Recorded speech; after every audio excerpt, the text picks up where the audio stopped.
Dentre as muitas questões que nós já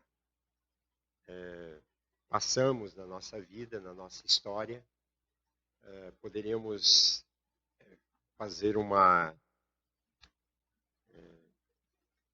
parar um pouquinho o nosso pensamento, olhar para a nossa vida e, quem sabe, você trazer à sua memória quem você foi, o que você fez até no dia de hoje. Quais foram as suas alegrias? Quais foram os momentos de tristezas? Quais foram aquelas horas em que você passou com seus amigos? Quais foram os eventos que você já participou nesta vida? Quais foram os passeios que você já fez?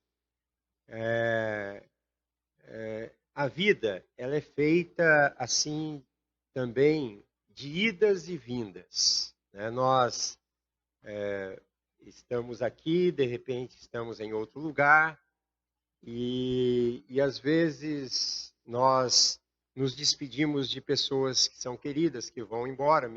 Eu tenho as minhas filhas que moram longe, né? Mas então a gente tem saudades, e quando elas podem vir aqui, nós as encontramos, e isso nos faz bem. Então a vida é feita de encontros e desencontros, e nós assim podemos matar saudades. E este texto, ele fala de alguém que um dia esteve entre nós em carne e osso e depois se foi, mas que também deixou uma grande promessa. É uma promessa de que ele voltaria. E vez ou outra nós precisamos trazer este assunto à tona para que haja lembrança do que Deus, do que Cristo deixou como consolo para nós, em termos de esperança. Porque às vezes falamos assim, vivemos num mundo sem esperança. Há pessoas que vivem realmente num mundo sem esperança quando não têm atrelado a sua vida ao comportamento ou à vida de Deus em si. Mas aquele que tem a Deus, que tem uma convicção da presença de Cristo na sua vida, tem esperança. E quando você olha para Cristo, você está dizendo para você: eu também olho para aquilo que Cristo disse.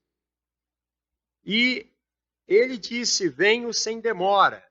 E quando ele fala: conserve o que tem para que ninguém tome a sua coroa, este texto aqui está registrado no livro de Apocalipse, e lá tem cartas escritas às igrejas, e este texto está inserido no contexto de uma carta escrita à igreja de Filadélfia, né? A igreja de Filadélfia era considerada, sempre tem, naquelas cartas escritas às igrejas, sempre tem um elogio e sempre tem uma exortação. Na igreja de Filadélfia, é uma igreja que parece ser mais completa, e ela então recebe palavra de Deus, e uma das orientações daquela igreja era: conserve o que tens. Nós podemos conservar muitas coisas, né? E nós podemos dizer assim que temos hoje. Há um texto na palavra de Deus que diz assim: conserve o teu coração, né, diante de Deus. Quer dizer, cultive a sua vida com Deus, esteja dedicando o seu viver a Deus. Há um outro texto que diz assim: guarda o teu pé quando entrares na casa do Senhor. O salmista fala sobre isso. Guardar o pé por quê? Porque o pé é a base de tudo, não é? Se o texto lá de Gênesis fala assim que a serpente feriu o calcanhar. Quando alguém está com o pé machucado, você está desequilibrado. Então você pode cair, porque ele é a base do nosso viver. Então, guarda o teu pé, veja como que você cuida da base da tua vida, daquilo que você recebeu como estrutura, né, como embasamento para você prosseguir na sua história. Não esqueça de Cristo nunca no seu existir. Conserve o que tem. Ele fala assim: combati o bom combate, terminei a carreira e guardei a fé. Né? Então ele fala para guardar a fé. Aqui especificamente há inserido neste texto uma promessa. E ao meu ver, o que ele está dizendo aqui é: conserve o que tens, conserve o que eu estou lhes dizendo, conserve a promessa que eu estou fazendo. E a promessa é: venho sem demora. Né? Este versículo está aí inserido nesta mensagem à igreja de Filadélfia, que era uma igreja fiel, guardava a palavra de Deus, os membros tinham suportado naquela época a oposição do mundo, resistido de forma tremenda às investidas malignas dos grandes imperadores da época, que massacraram os cristãos, que feriram, mas eles não negaram a fé, foram fiéis até o fim, lealdade a Cristo, e eles estavam agora recebendo esta palavra, e por causa desta perseverança deles, da fidelidade deles, Deus iria, então, livrá-los da hora da provação. O que me chama a atenção é justamente esta fala de Jesus. Eu venho sem demora, conserve o que tens. Dentre as promessas de Cristo, dentre as profecias faladas, este retorno, esta volta de Cristo, eu penso que é uma das mais importantes profecias que a Bíblia registra, porque se você notar, quando Jesus veio na primeira vinda, agora vamos comemorar o Natal, primeira vinda de Cristo. Os textos na Bíblia registrados a respeito da segunda vinda de Cristo são muito mais abundantes do que da primeira vinda. E você pode notar que tudo que foi mencionado a respeito da primeira vinda de Cristo aconteceu literalmente. Tudo que Deus falou que iria acontecer, aconteceu. A grande questão é: será que Cristo vai voltar? Porque nós estamos vivendo num tempo, isso já falam, até a Bíblia diz, né? Já falam isso há muito tempo. Mas será que Cristo vai voltar mesmo? Será que essa palavra é verdadeira? Né? O mesmo Jesus que nasceu numa estrebaria, trabalhou numa carpintaria, morreu numa cruz, deixou o túmulo vazio e voltou para o céu fisicamente, né, porque ele ressuscitou. Será que ele voltará? E o texto, então, lá de João, capítulo 14, versículo 3, diz assim: voltarei e vos receberei para mim mesmo. Tenham a convicção de que você um dia vai embora desta vida. Às vezes a gente quer perpetuar a nossa história aqui, né? Mas você não vai ficar para semente. E a grande questão é, enquanto você passa por aqui, alimente aquilo que é verdade no seu coração. E a primeira questão desse Jesus, quando fala, eu venho sem demora, ele está dizendo, eu voltarei. Mas o que você sabe sobre esta volta de Cristo? O que você poderia me dizer de como esse Cristo voltaria? E o texto bíblico diz que, em primeiro lugar, ele voltará pessoalmente. Atos capítulo 1, versículo 11, diz assim: esse Jesus que dentre vós foi levado ao céu, virá do modo como o viste subir. O mesmo Jesus que nasceu lá naquela estrebaria vai voltar fisicamente e pessoalmente. Do jeito que ele subiu aos céus, ele voltará, porque ele diz: voltarei e vou receber vocês para mim mesmo. Em segundo lugar, Jesus voltará visivelmente. 1 Tessalonicenses, capítulo 4, versículo 16, diz assim: porquanto o Senhor mesmo, dada a sua palavra de ordem, ouvida a voz do arcanjo e ressoada a trombeta de Deus, descerá dos céus. Então, a segunda vinda de Cristo não será um acontecimento secreto e que ninguém vai poder ouvir. Né?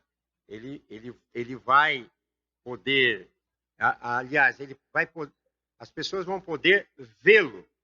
Ele será um acontecimento onde as pessoas vão, assim como viram ele subir, vão vê-lo descer. Né? E aquele dia vai ser tão glorioso e vai ser um dia aterrador na história humana. Todas as tribos da terra se lamentarão sobre ele. E a palavra de Deus diz que o juízo não começará pelo mundo, o juízo começará pela casa de Deus. Né? Todos nós seremos julgados segundo as nossas obras. Terceiro lugar, como que Jesus voltará? Ele voltará visivelmente, mas voltará audivelmente. Dada a palavra de ordem, ouvida a voz do arcanjo e ressoada a trombeta. Todos vão poder ouvir nesse dia. Aí você pode perguntar, mas será que vai ser mesmo assim? Será que não é de outro jeito? Será que não é de uma forma figurada? Bem, no dia que Jesus subiu aos céus, todo olho o viu subir. Ele foi assunto. E o anjo disse, assim como vocês viram ele subir, pode acreditar, vocês vão vê-lo assim também descer. Mas não é algo muito cinematográfico isso? Não é algo muito fantasioso isso? Então foi fantasioso naquela época também, quando viram o milagre de Jesus ressurreto. Naquele dia ele enviará os seus anjos com clangor de trombetas, e todos os olhos vão contemplar e todos os ouvidos vão ouvir a volta de Cristo Jesus. Em quarto lugar, Jesus voltará de uma forma inesperada. É quando naquele momento, não vem, já está há quanto tempo isso, eu não vou ver isso aí de jeito nenhum. Pode ser que nós não veremos mesmo, mas vocês tenham a certeza. Aquilo que Deus disse em tudo que a palavra de Deus, até o dia de hoje, disse que iria acontecer, aconteceu. E continuará acontecendo. Por quê? Porque ele virá, o texto de 2 Pedro, capítulo 3, versículo 10, diz assim, virá, entretanto, como ladrão, o dia do Senhor. A vinda do Senhor não será num dia óbvio. A vinda do Senhor será uma surpresa. Ele diz assim, que ele não vai mandar o WhatsApp para você. Ele não vai mandar um recado no Facebook. Ele não vai mandar nenhuma notícia via satélite. Mas ele vai vir no momento que você menos esperar. É como o ladrão que vem a uma casa e assalta e ele não avisa que vai vir àquele lugar. Ele simplesmente vai, ele não anuncia ao dono da casa que vai assaltar. Assim será a volta de Cristo. Inesperadamente, Jesus voltará. Houve uma época em que Noé havia avisado, Deus tinha avisado Noé, faz uma arca e convida todo mundo para entrar nessa arca, porque eu vou inundar a terra com água. Mas Noé, ele era um voto vencido na sua época. Só ele e a sua família construiu aquela arca. E no momento em que a chuva veio e as pessoas começaram a morrer ali, eles foram até a porta e aquela porta já estava fechada da arca. E aí eles começaram a acreditar que realmente a mensagem de Noé era verdadeira. Mas a porta da arca não foi fechada pelas mãos de Noé. Foi fechada pela mão de Deus, porque nem Noé conseguia abrir aquela porta mais. Então, a volta de Cristo será como nos dias de Noé. Quando na atualidade, em 2019, nós estamos anunciando uma mensagem como esta, e todas as pessoas vão estar olhando e dizendo assim, mas será que isso vai acontecer mesmo? E muito para lá, mas é uma mensagem verídica. Isso é algo que, como aconteceu,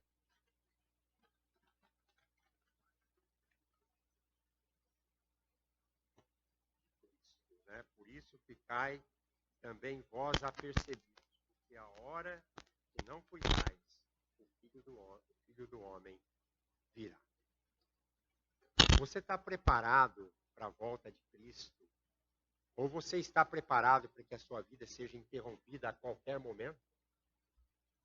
Você está preso com a sua vida em sua crença em Cristo Jesus? Pense sobre isso. Um outro ponto é Jesus voltará também repentinamente. Porque assim como o relâmpago sai do Oriente e se mostra no Ocidente, assim será a vinda do Filho do Homem. Jesus voltará rapidamente, num momento, num abrir e fechar de olhos. A vinda de Jesus será repentina, como num fuzilar de um relâmpago. É assim que ele diz que vai ser, né? O dia do Filho do Homem. Naquele dia, não vai ter tempo para se preparar. É repentino. É como o dia que a gente parte. Você sabe o dia que vai? Por isso, a preparação da sua vida com Deus é diária. É de todo dia. É de toda hora. As suas orações, a sua leitura da palavra, a sua visita ao enfermo, o seu comunicado de uma mensagem a alguém que precisa, alguém que está precisando de uma palavra neste momento, alguém que está precisando de um abraço nesta hora, alguém que está precisando do teu perdão. Ah, perdão não perdoa, de jeito nenhum, perdoa. Vai te fazer mal se você não perdoar. Perdoa. Mas você não sabe o que aconteceu. Não sei, mas perdoa. Sabe por quê? Porque Cristo perdoou. Cristo perdoou o meu pecado e o teu pecado. Cristo anda perdoando a gente já há mais de 2000 anos atrás. Ele anda perdoando a gente a vida toda. Então perdoa. Isso vai te fazer mal se você não perdoar. Mas é muito difícil. Será que não foi difícil para Cristo também perdoar? Será que não é difícil para ele perdoar, mas ele perdoa? Ele não só perdoa, mas ele morre por nós. Esse é Jesus, que traz essa promessa. E Jesus, em último lugar, voltará de uma maneira vitoriosa. Quando vier o Filho do Homem na sua majestade, todos os anjos com ele, então se assentará no trono da sua glória. Mateus capítulo 25, versículo 31. Jesus voltará poderosa e gloriosamente. Sabe, tem gente que diz assim, se Jesus viesse, eu já vi gente aí, né, que eu estava pregando o evangelho para ele, falou, se ele viesse, a gente só não mataria Jesus na cruz, né? A gente mataria de outro jeito, mas mataria do mesmo jeito, né? Pessoas que não creem e que dizem coisas absurdas porque dizem, olha, se ele vai voltar, né? Certa vez estava pregando a um jovem, ele falou, se ele vai voltar, eu vou esperar para matá-lo de volta. Hã? Só que eu disse para ele, lê do engano teu. A primeira vez ele veio para morrer mesmo. Mas na segunda vez, ele virá com poder e grande glória para julgar a terra. Ele virá como Rei dos Reis e Senhor dos Senhores. Ele morreu uma vez em favor das pessoas. Agora, ele vem para tratar do seu coração, da sua vida, da sua alma. Trará na sua companhia os remidos do Senhor. Colocará os inimigos debaixo dos seus pés. Julgará todas as nações. E pasmem, há uma linguagem que as pessoas não gostam de falar muito nos tempos de hoje, mas está escrito na Bíblia. Colocará os inimigos debaixo dos seus pés. Julgará as nações e lançará no lago do fogo o dragão, o anticristo, o falso profeta, os ímpios e a morte. Aquele dia será glorioso para os remidos do Senhor. Terrível para os que rejeitaram a graça do Senhor. É a mais pura verdade.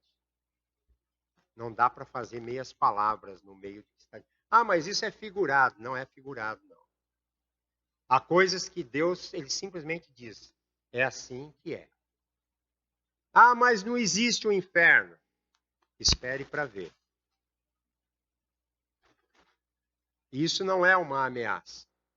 Isso é só a palavra de Deus.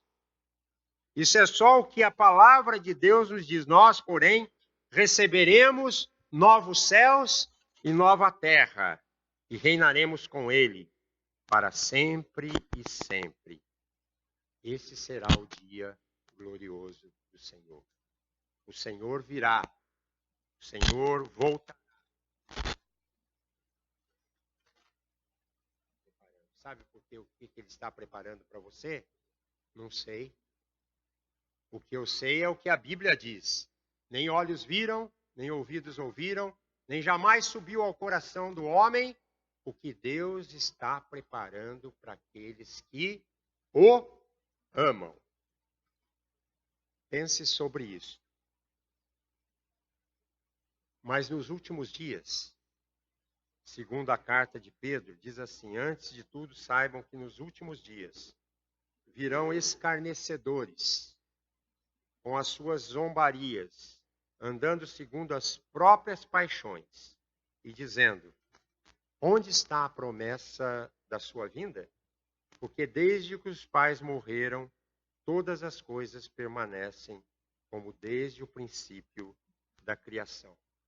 E pior, e ele ainda, Jesus disse: por acaso, quando eu voltar, acharei fé na terra? Há muitas pessoas que já estão abandonando a fé por deixarem de crer nas palavras de Cristo Jesus. Eis que venho sem demora. Conserva diante de você o que ele disse para você conservar, a sua fé em Cristo, para que ninguém tome a sua coroa. Que Deus te abençoe e que a volta de Cristo seja um fator importante para você, para que você possa sempre lembrar, e quando você lembrar, você possa se reportar àquela palavra que diz assim: eu quero trazer à memória o que me pode dar esperança. E o que me pode dar esperança são as promessas que Jesus faz. Se cumpriu no passado, irá cumprir também no presente. Que Deus abençoe sua vida e que a volta de Cristo seja um fator importante para a tua vida. Amém?